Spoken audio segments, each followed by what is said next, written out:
তাজরিন অগ্নিকাণ্ডের পর রানা প্লাজা ধস, একের পর এক ভয়াবহ দুর্ঘটনায় সারা বিশ্বে বাংলাদেশের তৈরি পোশাক শিল্পের কর্মপরিবেশ নিয়ে প্রশ্ন ওঠে। বিদেশি ক্রেতা ও শ্রম সংস্থাগুলোর পক্ষ থেকেও কারখানার কর্মপরিবেশ উন্নয়ন ও শ্রমিক নিরাপত্তা নিশ্চিত করতে জোর তাগিদ আসে।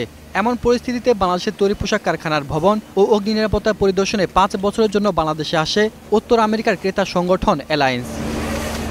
গেল 2 বছরে 528টি কারখানা পরিদর্শন শেষে মাত্র 6টি কারখানার ভাগ্য জুটল শতভাগ নিরাপদ কারখানার ছাড়পত্র।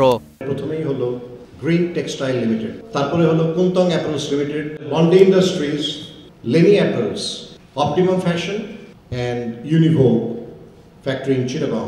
আর ক্ষুদ্র ও মাঝারি কারখানাগুলোকে অর্থ ও কারিগরি সহায়তা দিতে অ্যালায়েন্স কাজ করছে বলে জানান এর নির্বাহী পরিচালক জেমস মোরিয়ার্টি।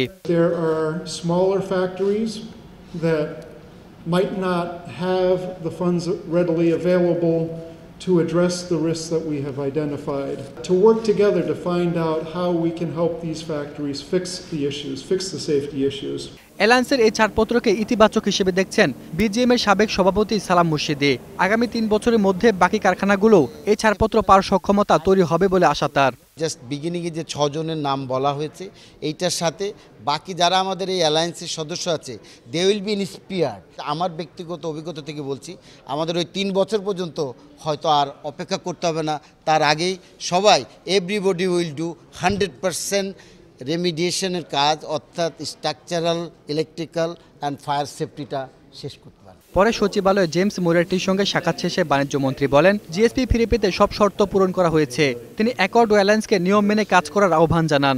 বাংলাদেশের কারখানা এখন শান্তি এবং শ্রমিকরা নিরাপদে তারা তাদের কাজ করে যাচ্ছে। জিএসপি 16 শর্ত যেটা আমরা পূরণ করেছি, এর থেকে পূরণ করার আমাদের আর কিছুই নাই। আমরা আশা করি তার ভিত্তিতেই তারা তাদের চিন্তা চেতনা তারা পুনরায় বিবেচনা করবে। সেলিম মালিক, 21 টেলিভিশন, ঢাকা।